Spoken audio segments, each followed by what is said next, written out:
আসসালামু আলাইকুম। আমাকে অনেকেই বলেছেন, আমার এই বিভিন্ন কন্টেন্টে যারা কমেন্ট দেন, কমেন্ট করেন, তারা বলেছেন, অনেকে মেসেজ দিয়ে বলেছেন যে দেশের এই জ্বালানি পরিস্থিতি নিয়ে যেন আমি একটা কন্টেন্ট করি। আসলে জ্বালানি পরিস্থিতি নিয়ে কি বলবো? এটা একটা বৈশ্বিক সমস্যা এই মুহূর্তে। পৃথিবীর এমন কোনো দেশ নেই যেখানে জ্বালানি সংকট দেখা যাচ্ছে না। সেটা খোদ আমেরিকায় যেমন আছে, এরকম পৃথিবীর প্রত্যেকটা উন্নত দেশে, ইউরোপের দেশগুলোতে, অস্ট্রেলিয়াতে, সব জায়গায়, কানাডাতে, সব জায়গায় কিন্তু এই মুহূর্তে জ্বালানি তেলের একটা ক্রাইসিস। এবং এই ক্রাইসিসটার একমাত্র অন্য কোনো কারণ নেই, একমাত্র কারণ হলো ইরানের সঙ্গে যুক্তরাষ্ট্র এবং ইসরায়েলের যে যুদ্ধ চলছে সেটা। এবং এই যুদ্ধ কোথায় যেয়ে ঠেকবে এটা কিন্তু আমরা কেউ জানি না। যুদ্ধে যতই যুক্তরাষ্ট্রের জয়টা অসম্ভব হয়ে যাচ্ছে, ততই কিন্তু আমি যুদ্ধের পরিণতি আরও খারাপ দেখছি। কারণ শেষ পর্যন্ত এমনও হতে পারে, যুক্তরাষ্ট্রে যিনি প্রেসিডেন্ট আছেন ডোনাল্ড ট্রাম্প, ওনার মানসিক স্থিরতা নিয়ে আমার অনেক সন্দেহ আছে। এই ধরনের একজন অস্থির প্রকৃতির মানুষ শেষ পর্যন্ত চূড়ান্ত সিদ্ধান্ত কী নেন এটা বলা বড় কঠিন। যুক্তরাষ্ট্র যদি ইরানের তৈল ক্ষেত্রগুলির উপর হামলা চালায়, তাহলে ইরানও কিন্তু পাল্টা হামলা চালাবে।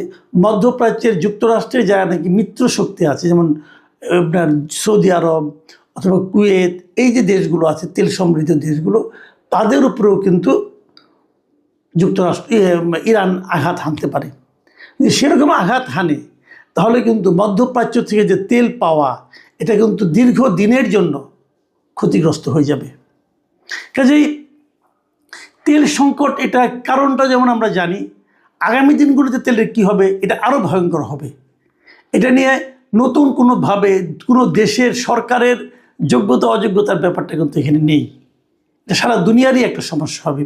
এবং যদি তেলের সমস্যাটা যেভাবে চলতে থাকে, তাহলে তেল থাকা না থাকা মানে, তেলের ঘাটতি থাকা মানে সব কিছুর ঘাটতি থাকা। আপনি একটা কথা ভাবেন, তেল না থাকলে কি হবে? কেবল আপনার বাসার আপনার রান্নার সমস্যা হবে, অথবা আপনার গ্যাস না থাকলে আপনার সিলিন্ডার থাকবে না, তা কিন্তু নয়। গাড়ি চলবে না, বাস চলবে না, ট্রাক চলবে না, পরিবহন ব্যবস্থা ভেঙে পড়বে, ট্রেন চলবে না, আপনি যোগাযোগ করতে পারবেন না, মালামাল এক জায়গা থেকে এক জায়গায় আনতে পারবেন না। এই একটা ভয়ঙ্কর অবস্থা। কাজেই ওই সময়ের কথা কল্পনা করে লাভ নেই। ওই সময় কথা কল্পনা করলে আজকে থেকে আপনার ঘুম নষ্ট হয়ে যাবে। আপনি আজকে থেকে আর ঘুমাতে পারবেন না। আপনি ভাবতে পারেন আপনার বাসায় ফ্যান চলবে না, অমুক চলবে না, কীভাবে আপনি জীবনটা, আপনি তো অভ্যস্ত হয়ে গেছেন। তেল না থাকলে ইলেকট্রিসিটি পাবেন না আপনি, জ্বালানি না থাকলে। এলএনজি যদি না পান, তাহলে আমাদের ইলেকট্রিসিটি থাকবে না। কারণ আমাদের পাওয়ার যে এইগুলো আছে, আপনার যে সেক্টরগুলো আছে, সেগুলো কিন্তু এলএনজি নির্ভর। তাহলে কীভাবে হবে? সব একটা ভয়ঙ্কর পরিস্থিতি। কাজেই সেই পরিস্থিতিতে শেষ পর্যন্ত না যাক দুনিয়া, এই প্রত্যাশা করা ছাড়া, আল্লাহর কাছে এই প্রার্থনা করা ছাড়া আমার আপনার কিন্তু আর কিছু করার নেই। আসলে আমরা বর্তমান নিয়ে কথা বলি। বর্তমানের কী অবস্থা দেখুন। আমাদের দেশে তেলের কিন্তু একটা চাহিদা আছে। আমাদের দেশে প্রতি বছর 65 থেকে 68 লাখ টন জ্বালানি তেল আমদানি করা হয়। 65 থেকে 68 লাখ টন আমরা এটা ইম্পোর্ট করি, প্রধানত মধ্যপ্রাচ্য থেকে। এর মধ্যে ডিজেলটাই সবচেয়ে বেশি, ডিজেল এবং অপরিশোধিত তেল।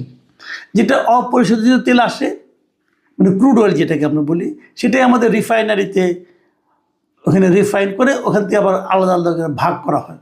কাজেই এই তেলের পরিমাণ খুব বেশি একটা না, আমাদের ক্রুড অয়েল খুব বেশি একটা আসে না। আমরা একদম পরিশোধিত তেলতে আনি। আমরা কেন ক্রুড অয়েল আনি না? দুটো কারণে আনি না। একটা কারণে আনি না, আমাদের রিফাইনারির ক্যাপাসিটি কম, আমরা অত বেশি রিফাইন করতে পারি না, 1 নম্বর কারণ। 2 নম্বর কারণ হলো, রিফাইনারিতে যদি আমরা পাঠাই, সেখানে ক্রুড অয়েল থেকে আমরা ডিজেল পাবো, পেট্রোল পাবো, অকটেন পাবো, মোবিল পাবো, অনেক কিছু পাবো। এর ক্যাটাগরি অনুযায়ী ভাগ হবে। কিন্তু আমাদের অকটেন এবং পেট্রোলের খুব একটা দরকার নেই। আমরা পেট্রোল এবং অকটেনটা পেয়ে যাই আমাদের যে গ্যাস সেক্টর, গ্যাস ফিল্ডগুলো আছে, এই গ্যাস ফিল্ডের সঙ্গে যখন আমরা গ্যাস উত্তোলন করি, তখন তার বাই প্রোডাক্ট হিসাবে কন্ডেনসেট নামে একটা জিনিস উঠে, একটা তরল পদার্থ উঠে। সেখান থেকে আমরা ওটাকে আমরা করে অকটেন এবং পেট্রোল পাই, পেট্রোলই পাই বেশি। কাজে ওইটা আমাদের যে মূল টোটাল যে চাহিদা, এই চাহিদার অর্ধেকেরও বেশি আমরা ওখান থেকে পেয়ে যাই। আর আমাদের দেশে কিন্তু পেট্রোল এবং অকটেনের চেয়ে ডিজেলের চাহিদা বেশি। মাথায় রাখবেন, আমরা কিন্তু ভুল বুঝি। এই যে আমরা প্রতিদিন যে পাম্পগুলোর সামনে যে বিশাল লাইন দেখি, এটা কিন্তু ডিজেলের জন্য লাইন না, এটা মূলত ডিজেলের লাইন আছে, কিন্তু এটা মূলত লাইনটা হলো পেট্রোলের লাইন। এই যে প্রাইভেট কার বলেন, মোটরসাইকেল বলেন, এগুলো সব কিন্তু পেট্রোল অথবা অকটেনের লাইন। কাজেই পেট্রোল এবং অকটেনের লাইন আমাদের দেশে হওয়া উচিত না, মানে প্রয়োজন নাই। এটা আমাদের দেশে এখনও পর্যাপ্ত সরবরাহ আছে এবং কখনোই যত কিছুই হোক মধ্যপ্রাচ্যে আমাদের কখনোই কিন্তু পেট্রোল এবং অকটেনের কোনো ঝামেলা হবে না, কারণ আমরা এটা একদম আমাদের দেশ কখনোই পেট্রোল এবং অকটেন শূন্য হবে না, কারণ এটা আমরা নিজেরাই পাই, আমাদের এখানে আছে, আমাদের গ্যাস ফিল্ডগুলোতেই আছে। কাজেই এটা আমাদের, কাজেই এটা কখনো একদম জিরো হয়ে যাবে না, কমে যাবে হয়তো বা জিরো হয়ে যাবে না। মূল ঝামেলাটা হচ্ছে ডিজেলে, কারণ ডিজেল দিয়ে কিন্তু আমরা ট্রাক চলে, বাস চলে, এমনকি আমাদের যে সেচ ব্যবস্থা, সামনে কিন্তু বোরোর মৌসুম, এই বোরোর মৌসুমে কিন্তু আমাদের সেচ দরকার আছে। এই সেচের যে তেলটা, এটা কিন্তু আমাদের ডিজেল থেকে আসে। আমাদের দেশটা হলো নদী প্রধান দেশ, আপনারা জানেন, নদীমাতৃক দেশ বলি আমরা। আমাদের এখানে প্রচুর নৌকা চলে, আমাদের যত নৌকা চলে সবই কিন্তু এখন এই ইঞ্জিন চালিত নৌকা। সেই ইঞ্জিনের যে তেলটা, এটা হলো ডিজেল। কাজে আমাদের ডিজেলের প্রয়োজনটা সবচেয়ে বেশি। আমাদের একটা হিসেব করে দেখা গেছে, আমাদের প্রতিদিন আমাদের ডিজেল লাগে 12 থেকে 15,000 আপনার মেট্রিক টন। 12 থেকে 15,000 মেট্রিক টন ডিজেল আমাদের প্রতিদিন লাগে। এখন যদি আপনি বলেন তাহলে আমাদের আছে কত, এখন আমাদের এই মুহূর্তে একটা হিসেব করে দেখা গেছে, আমাদের ডিজেল এখন মনে করেন 10-15 দিনের মতো আছে। 10-15 যদি আমরা এই একই হারে খরচ করতে থাকি, 10 থেকে 15 দিন আমাদের ডিজেলে চলবে। এটা হলো একটা হিসাব, সরকারি হিসাব বলতে পারেন আপনি এটাকে, এটা বিশেষজ্ঞরাও তাই বলছে। এখন এতে ভয় পাওয়ার কিছু নাই, ভয় পাওয়ার কিছু নাই এই কারণে যে আরও ডিজেল কিন্তু এর মধ্যে আসছে।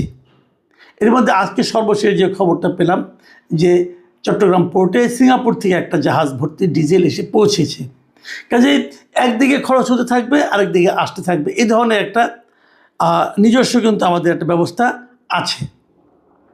এখন আমরা কতটুকু পাবো, এই জন্য কিন্তু আমি মনে করি আতঙ্কিত হওয়ার খুব কারণ নাই, কিন্তু তারপরেও আতঙ্ক ওইটা, যদি যুদ্ধটা না থামে তাহলে আমরা কি করব।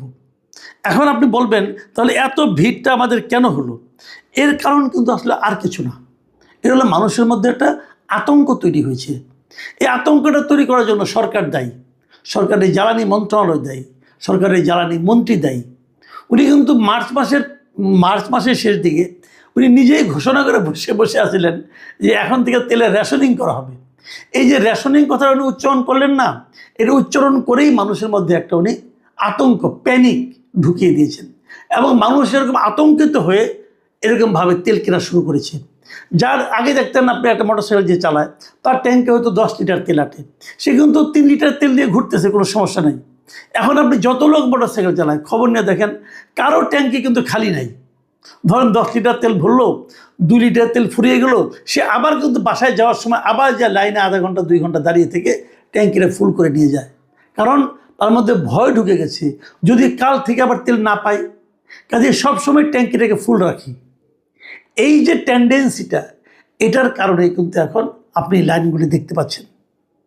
এই লাইনটা আসলে কৃত্রিম লাইন। এই লাইনে আরেকটা কারণ আছে, আরেকটা কারণ হলো যে যারা নাকি ব্যবসায়ী, এই ব্যবসায়ীরা যারা অসাধু ব্যবসায়ী, যখনই শুনছে তেলের ক্রাইসিস, তারা ভেবেছে এই তেলের ক্রাইসিসকে কেন্দ্র করে তারা তেলের একটা চোরা কারবারি করতে পারবে, বিদেশে মানে ইন্ডিয়াতে পাঠিয়ে দিতে পারবে, একটা চোরা কারবারির পথ আছে, অথবা মানুষের কাছে বাড়তি দামে বিক্রি করতে পারবে। আমি কিন্তু দেখেছি, ঈদের দিন আমি দেখেছি অনেক মোটরসাইকেল চালক যারা আছে তারা তেল না পেয়ে ওই বোতলে করে 1 লিটার 2 লিটার তেল তারা কিনেছে, 200 টাকা 300 টাকা পর্যন্ত তারা লিটার হিসেবে কিনেছে। ওটা একটা সাময়িক ব্যবসা তারা করার চেষ্টা করেছে, কিন্তু এই ব্যাপারে সরকারের কিন্তু খুব সিরিয়াস হয়েছে এইভাবে যে তারা কারা কারা তেল মজুত করছে এটা উদ্ধারের জন্য চেষ্টা করছে, পুরস্কার ঘোষণা করেছে যে মজুতদারদেরকে ধরিয়ে দিতে পারলে পুরস্কৃত করা হবে। এবং এই কারণে অলরেডি মজুতদার ধরা পড়ছে। এর মধ্যে দেখলাম ট্রাঙ্কের মধ্যে নাকি তেল ঢুকিয়ে রাখছিল। এখন ভাবতে পারেন কীভাবে মানুষ মজুত করেছে, মাটির নিচে গর্ত করে ড্রাম বানিয়ে এর মধ্যে বিভিন্নভাবে তেল রেখেছিল। এর মধ্যে জানা গেছে, যেটা আমি জানলাম কয়েকদিন আগে, প্রায় 2.25 লাখ লিটার তেল কিন্তু এভাবে উদ্ধার করা হয়েছে। আমি মনে করি যাদের কাছ থেকে উদ্ধার করা হয়েছে তাদের বিরুদ্ধে কঠোরতম শাস্তির ব্যবস্থা করা উচিত, করলে বাকিরা এর উপরে একটু কেয়ারফুল হবে। এবং এক্ষেত্রে সরকারের একটা ভূমিকা খুব আমার পছন্দ হয়েছে, যদিও সেটা সরকারের জন্য অনেকটা পেইনফুল ডিসিশন ছিল। সেটা হলো সরকার তেলের দাম বাড়াবে না বলে ঘোষণা করেছে। এই যে তেলের দাম বাড়াবে না, না বাড়ানোর যে ঘোষণা, এই ঘোষণাটা কিন্তু এই মজুতদারদের জন্য একটা নেতিবাচক ব্যাপার ছিল। মজুতদারদের পরে বেচবে বেশি দামে, এই আকাঙ্ক্ষার মধ্যে পানি পড়ে গেছে এটাতে। তারা আর তো তেলের দাম যদি না বাড়ে তাতে মজুতদারি করে লাভটা কী হলো? এই বিষয়গুলো কিন্তু আমাদের মাথায় রাখতে হবে। এবং আমি মনে করি তেল নিয়ে আতঙ্কিত হওয়ার কিছু নাই, কিন্তু যদি যুদ্ধ দীর্ঘায়িত হয় তাহলে ভয়ঙ্কর অবস্থা হবে। সেক্ষেত্রে আমি মনে হচ্ছে যে আমরা দুর্ভিক্ষের মধ্যে পড়ে যেতে পারি। এই তেল সংকটের কারণে দুর্ভিক্ষ হতে পারে, সেচ হবে না, ফসল হবে না, ফসল পরিবহন করা যাবে না, মানে খাদ্য সামগ্রী পরিবহন অনেক, মানে এটা যে কত রকম সমস্যা হবে, এরকম সমস্যা আমরা জীবনে কখনো পড়িনি। সেরকম সমস্যাও কিন্তু হতে পারে। তবে এখানে আমাদের সবাইকে সচেতন হতে হবে, মনে রাখতে হবে এটা কিন্তু সরকারের ব্যর্থতা না, এটা হলো বৈশ্বিক পরিস্থিতি। এই জিনিসটা মাথায় রাখেন। আর আমি সরকারকে বলবো, যখন যে পরিস্থিতি হয়, যখন যে ক্রাইসিস হয়, জনগণের সঙ্গে শেয়ার করুন, জনগণের কাছে সব খুলে বলুন, জনগণকে ভয় দেখাবেন না। আপনার জ্বালানি মন্ত্রী সরকার জনগণকে ভয় দেখিয়েছে এবং ভয় দেখানোর ফল আপনি পাচ্ছেন। জ্বালানি মন্ত্রীকে সতর্ক করুন যে বেশি কথা বলার দরকার নেই। এই সমস্ত আজগুবি কথাবার্তা বলে মানুষের মধ্যে ভয় ছড়িয়ে দেওয়া কোনো ভালো কাজ না। আর যে তথ্য আছে, তথ্যগুলি মানুষকে স্ট্রেট কাট জানান, মানুষ বাস্তবতা বুঝুক। যদি বজ্রপাত হয়, আপনি হয়তো আপনার বাচ্চাকে বলেন না বজ্রপাত হয় নাই, এটা এমনি একটা শব্দ, তাহলে বাচ্চা কি শান্তি পাবে? বজ্রপাতের ক্ষতি কি তাকে বাঁচাতে পারবে? পারবে না তো রে ভাই। কাজেই যখন একটা বৈশ্বিক সংকট আসছে, যে সংকটের জন্য আপনি দায়ী না, সেই সংকট সবার সঙ্গে মিলেমিশে শেয়ার করতে সমস্যা কোথায়? এইটুকু শেয়ারিং তো আপনারা করবেন বলে আশা করি, কারণ আপনাদেরকে তো আমরা এই জনগণের সরকারই মনে করি। এই যে সেই জনগণ তো আপনাদেরকে ভোট দিয়ে পাঠিয়েছি, তো জনগণকে ভয় পান কেন? সব ক্লিয়ার বলুন, পরিষ্কার তথ্য দিন, এক একজন এক এক তথ্য দিয়েন না, আর দয়া করে ভয় দেখায়েন না। প্রিয় দর্শক, এখন এই পর্যন্তই। আল্লাহ হাফিজ।